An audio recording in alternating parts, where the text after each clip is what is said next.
নমস্কার, বৈশাখীর হেসেলে সব্বাইকে স্বাগত। আজ সোমবার। ভাত আর মসুর ডালটা সেদ্ধ চাপিয়ে দিয়ে সবজি কাটতে শুরু করেছিলাম। ফ্রেঞ্চ ফ্রাইসের আলুটা আগের দিন কেটে প্রিপারেশন করে রেখেছিলাম, তাই আজ সময় বেশি লাগেনি। তেল গরম করেই ভেজে নিয়েছি। চাল কুমড়ো কেটে নিলাম, সাথে পাঁচমিশালি সবজি করব বলে সবজিগুলোও কেটে নিয়েছি। আগের দিন মোচা কেটে ফ্রিজে রেখেছিলাম।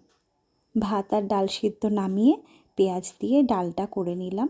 আরেক ওভেনে চাল কুমড়ো বসিয়ে দিলাম।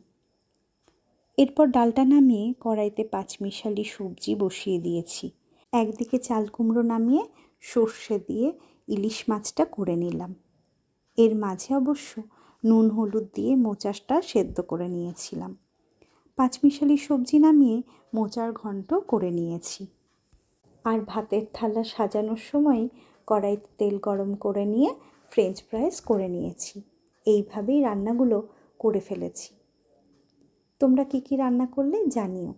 আজ তবে আসি, কাল আবার দেখা হচ্ছে। সবাই সবার পরিবারকে নিয়ে সুস্থ থেকো, ভালো থেকো। নমস্কার।